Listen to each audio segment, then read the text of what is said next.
Welcome to the podcast, Organized Mayhem. We're coming to you from 110 South 11th Street, which is the home of Morea and the Rap Shack.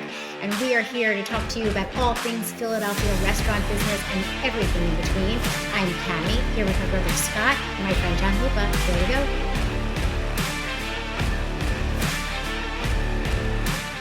There we go.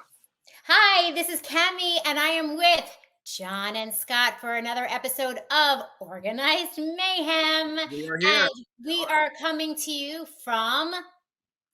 We are in Morea right now, 110 South 11th Street, next door to 112 South 11th Street, the Rap Shack. Awesome. And hopefully you can hear our podcasts on anywhere you get your podcasts, which is... X, Facebook, Spotify. That's where I get Apple my Podcasts. I think we're getting handsome. So we are getting handsome. We're losing some weight. Well, I still have a round face. I like YouTube. If you want to check out what we look like, you can look at us on YouTube. Exactly. Yes. Yeah. No, I think Cammie might be the only good-looking one. I know YouTube boys are handsome. we're trying our best. Trying your best. We're growing out my hair. He's losing weight. I'm telling you. There we go. Unstoppable. Listen, I love it. It's hard to start with the weight loss in the beginning of fall, when daylight savings time happens because it's dark outside. But I guess we should talk about something that is not great for weight loss, which is going for Chinese food. Oh, God. Yeah. Well, you could get the sauce on the side. Oh, Sure you can. Do you? Yes. I did when I was on a diet, but I'm not on a diet. Okay, right. Like, Anyway, I mean, have to interject. He said he was on a diet. He got an egg roll. He also complained that I got too much food and then ate a whole order of scallion pancakes. Wow, getting this awesome. right. So I'm going to say yes. Pancakes. It is possible to eat healthy absolutely anywhere. It's just whether or not you choose to do it, because you could get steamed, chicken and broccoli with the sauce on the side, and I just doubt that happens. But more importantly, so we found this spot. One of the best places. I think we should give them What's a it shout. called? E-May. How do you just eat the letter E? Where is it, on Race or is it Arch? We don't know. I think we're just called there. I think it's like Arch and like between 9th and 10th. They don't need our plug because apparently he went last night without me and they were slammed. This is a revenge go. Scott went 2 weeks ago and he sent me a picture from the damn restaurant. And I couldn't believe it because that's his and I spot. We've shared it with only people that we really like because we want to keep it You guys are such a cute couple. And you know what's great? They have what are they called? Bimbots? Bimbop. Yeah, they have like delivering your food, a robot delivering your food. No, you've heard that right. There is a robot worker that works there. A full-blown robot. Yeah. Aww, it's always working though. He also sings happy birthday. Yeah, sings happy birthday and stuff like that. It's like, happy birthday. So I feel like I don't have to like spend money on candles here if I had a bimbo. I agree. But we looked up the price. They're not cheap. Yeah, it's like $15,000. Yeah. Well, I wonder if it pays for itself. Listen, you guys have problems, with employees drinking at work, not drinking at work with a robot. You don't have any worries. That's true. Well, that's until he works for me and Scott and he starts drinking on the side. And he beats knowing my luck, I'll buy a robot that actually does eat. So, like during the game, like, do you ever have employees who come to the Rap Shack or to Morea and just like have a drink off duty? Absolutely, and I don't mind that at all. I just, I think there's always a fear of not charging. When does it stop? And where are they charging? Are the bartenders being honest? And listen, I know the game. I've been doing this for 20 years, but like, come on, if we're not selling any Jameson that night, but I know my bartender, my server loves Jameson, and then the next day I told him out of Jameson. I got a couple questions I got to ask. That is true. So, well, listen, if you had a robot, yeah. All you have to do, I guess, is like charge a robot.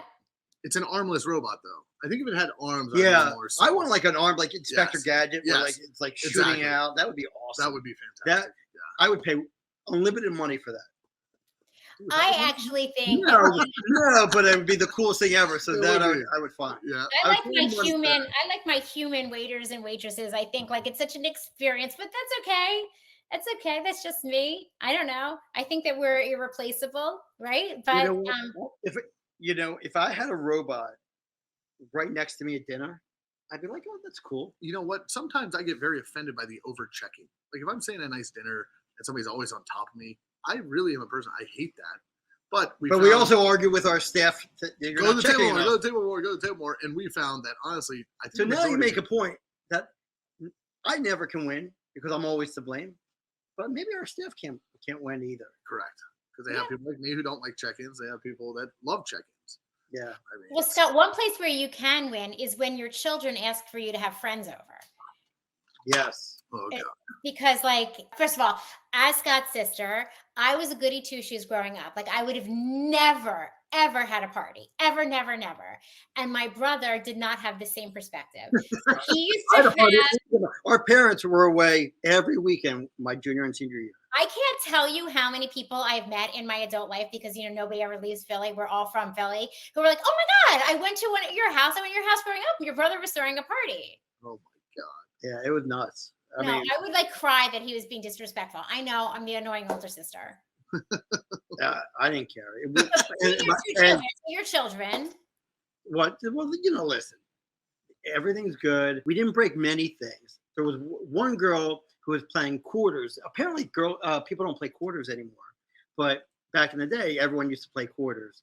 And I remember on our parents' dining room table, they played quarters, ruined the dining room table. I kicked this girl out of the house. I actually threw her out of the house. And See, you were being like a restaurant manager even in your youth. I was about to say, yep. It goes right. Or I had a lot of curmudgeon, as you guys said on a prior. You are curmudgeon. That's okay. Yeah. Yes. Whatever. I mean, by the way, I didn't like the girl anyway. I wouldn't. If I liked the girl, I wouldn't have thrown her around the house. It was like wintertime, and I threw her out without her coat. I love it. Whatever. Right, well, that's not nice. That is very nice. Yeah. Yeah. All right. So now your kids are at the same age that you were when you were throwing parties. And what's that like? We have supervised parties. Makes sense. Yes. Yes. And no alcohol, nothing. They No don't do keys. anything wrong. Yeah. My kids are perfect, right? Well, I'll tell you a funny story about that. Is that my own daughter was going to a party where the parents did everything right. The kids showed up, they checked backpacks, they made sure that like everything was dry, like everything was perfect. And then they noticed that the kids started getting wasted. So they didn't understand how these kids could have possibly had alcohol. Well, these kids all week long during school were giving their daughter alcohol, and they were in the basement. They popped out the ceiling tiles and had a full bar up hidden out of parents' view. I mean, these kids, like, and that's kids. Kids will find a way. They'll find a way. You know, our favorite contractor, for last year for Christmas, I was going to give him a gift. He had a car. He doesn't have a car anymore. Two city living. Yeah. I was actually going to build a bar in his car. I thought that would have been fun. Yeah. That would have been cool. Yeah.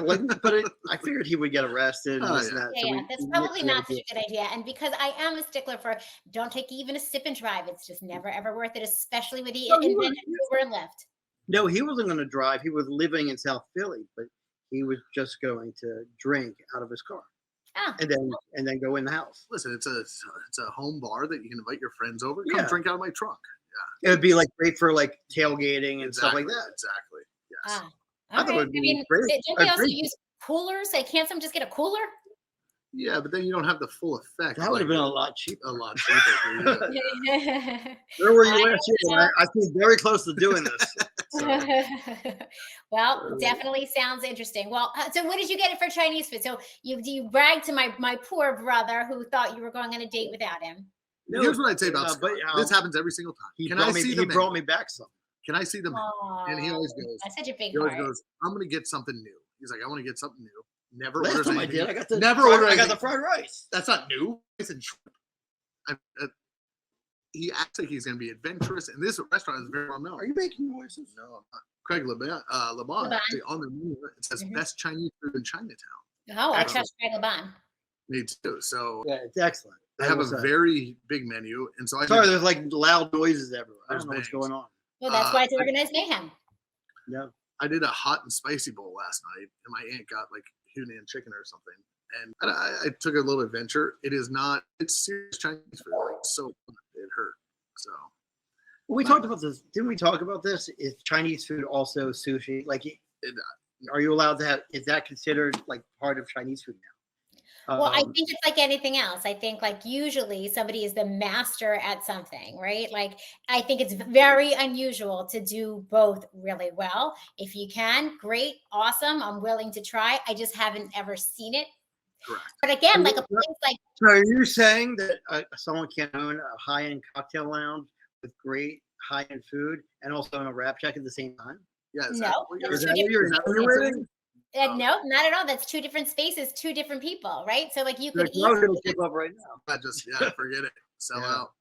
Yep. Nope. I think they absolutely not. Well, listen, I can think of a place like Budokan who does it well. I love their sushi dice, and they also have pad thai. So some people can cross barriers with their food very, very well, but often I just haven't seen it done very well with the Chinese You know restaurant. what they were obviously I love Budokan too, but they were, I feel like, the initiator of, I don't know if that's the right word, of the donuts, the donut balls. I think Budokan, I think Budokan was revolutionary in the restaurant business. Asian fusion. This is way before his time, but my favorite restaurant was not even Budokan, was Tangerine. I don't know if you remember. I love Tangerine. I actually think that was an amazing restaurant, Tangerine. No, that was Steven Starr. It was beautiful. It had the sea bass was amazing. Yep. Absolutely amazing. Excellent. But one of a Philly favorite. I love Tangerine. Beautiful. Great memories there. Great memories there. So I have one more topic that I wanted to touch upon before we close up, which was, we've done a lot of talking on this show, maybe too much talking. In fact, I got told by our parent, Scott, that this was too much talking about the bathroom. However, it seems like we're having some unwanted guests. First, we had a problem with the bathroom door, and now we're having unwanted time spent in the bathroom. Can I start this story? You can start the story. So this is how you know when something's going to go wrong. When we're in Center City here. We have to talk louder. Okay. We are in Center City here. Maybe that's too loud. Okay. Sorry. Jesus. That's okay. We are in Center City here. We're across from a hospital. You're going to have those times where unwanted people walk in. Not that they're unwanted, just they probably don't have money or they're not dressed appropriately for this place. So Scott and I almost simultaneously, he was in Rap Shack, but our side door was open and I was outside. Saw a guy walked in that kind of matched this profile. So it turns into this mad dash to try to get this guy before he sprints into the bathroom and locks the door, which he successfully did. And they shower in the bathroom. Then do other things. So this guy, it got to a point where it's like somebody's got to knock on the door just to let him know he's got to go. Knock, knock, knock. Hey, bud, you got to go, whatever. And then there was some noise from the bathroom that sounded suspicious, just like scuffling, like ruffling around. And so I know he's in there doing something wrong, either stealing all the toilet paper, stealing the paper towels, doing something bad. Again, knock on the door. And probably 10 minutes after all this, he pops out and he starts walking out the door briskly. And Scott catches that door like, don't come back, whatever. And I go into the bathroom and he left. I was a little bit more forceful than that. I didn't even know what he did in there. Yes. I go, hey, dickhead, don't come back ever again. Yes. But the scene that he because this was like the third time. This was the third time this guy came in. I know what he's doing in there. Yeah. I mean, I felt like we needed CSI to come like clean up the scene. It was so brutal and just, it was gross.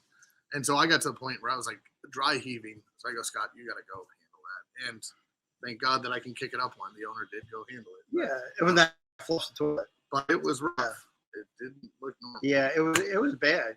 Yes. But I think that like the humanitarian in me is like maybe next time hand him a pamphlet, find a pamphlet of where he could go that is more appropriate for him to get cleaned up. I'll be honest with you. And I know you don't like me being like a little mean.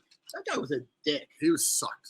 He was a piece of shit. I mean, he like looked at me when I yelled at him, and I just was like, very, listen, you do a mistake or whatever, just own up to it. But this guy was such an ass. Or just flush. Yeah.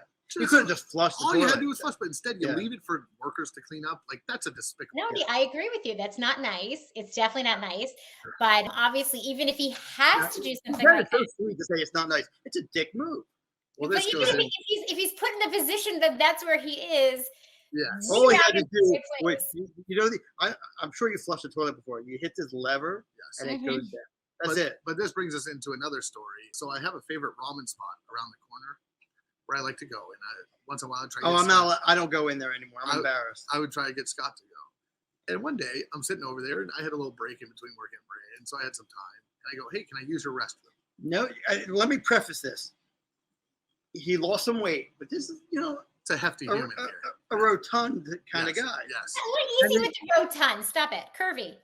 curvy. Curvy. All right. And these are the smallest toilets at this restaurant I've ever tiny seen in my toilets. life. So, Cammy, I go to sit down. Something almost immediately breaks. And I'm sitting there eating I have my food hasn't even come yet. And so I jump off and then I act like nothing happens. And I'm sitting there eating my food. And the guy almost immediately looks at me after he walks to the back. So it's this embarrassing thing where I'm eating really fast. Yeah. I gotta get out of here. And the guy walks to the back. About 4 minutes later, walks out and he goes, "Did you use that restroom back there?" And I completely denied it. Full denial. I didn't use it. I just went. And then he starts accusing me. Well, then Scott wouldn't come in the restaurant to bail me out. I thought I was going to go to toilet jail or something. I don't know. Well, see, That'd be cool. Listen, So that guy from is now on toilet jail. Yes, he's definitely. yeah. Well, listen, if that guy had a podcast, he'd be talking about you. I would imagine that. I hate that fucking. I hate that fucking. Well, I listen. I don't know. Ramen's not so good for you anyway, so maybe skip it. I thought it was good. Ramen is not healthy. It's noodles and that egg and the broth. When you have a product that has a shelf life of 50 years, you know it's not healthy. What if it's like this homemade fancy ramen they do in the city? Do they have homemade fancy ramen? Isn't that what that is? This is another ding dong, ding kind of look. No, I don't think it's. I don't think it's the same. I think they're hand making the noodles and the broth is fresh. Well, it depends if it's a real place. Could be like one of those. That place is pretty real. I mean, I'm afraid to go back in there and ask the guy how he makes his noodles because he'd be like, "I think you know John Lupa." Thank God for us, he left. So there's. Oh, he left. Really? Okay. You've been going back there? No, I haven't been back because I'm still waiting because I'm afraid I'm on the wall somewhere. But yeah. Well, listen, we can do a taste test of regular ramen, regular ramen, and then that ramen and see what the taste test is. I mean, I know ramen's all the rage. I think there's a place, they're opening up all over the place, these ramen places, but who knows? You're comparing a place that opens up. That's like saying Rap Shack's like Lunchables or something. No. Listen, I don't know. I'm ignorant on the subject. I'd like to educate myself. Yeah. You've eaten there before. You don't like it. You're not a ramen fan. I'm not a ramen fan. Ramen noodles, oodles. That's another noodles. Where now they changed. It's ramen noodles. It used to be oodles and noodles. No, it wasn't oodles and noodles. It was oodles and noodles. Oodles and noodles was like the SpaghettiOs thing. No. Yes. No. It's there was cup of noodles, cup of noodles was not oodles and noodles. No, but in the pack it was oodles and noodles. No, yeah, I know what oodles and noodles are. Yeah. They were decent. Look it up. All that processed crap growing up. You don't know where you're. It's very true. All right, guys. Well, that's going to wrap it up for today. You want to find us on your favorite place to see podcasts, X, Facebook. It's funny. Don't forget YouTube. Please, fellas, like and subscribe to us on YouTube, guys. Like and subscribe on Apple Podcasts. We're really the way we can keep this going, and it's kind of our passion project is to like and subscribe. And hopefully in the next week or two, if you come into the Rap Shack or Morea, we'll have a QR code as well where you can scan it. Like us, subscribe. Whatever. Maybe if you're not bombing our bathroom, maybe we'll let you have a free drink on us. Absolutely. All right, guys. Have a great rest of the day. Be careful when using your bathroom, everybody. Let's please be respectful of the boys and the rest of the employees. Clean up after yourself, flush the toilet, wash your hands, get in and get out. It should be common sense, but it seems like we have to have reminders. And if you make a mistake like Lupa, we're all human. It's just how it is. Just run out and never be seen again. Exactly. Deny. All right, signing off. Bye. Thanks, everyone, for joining us today for Organized Mayhem Podcast. Check us out on YouTube, X, our website, rapshackpa.com, and moreaphilly.com for updates. Thanks again, and welcome to the Mayhem.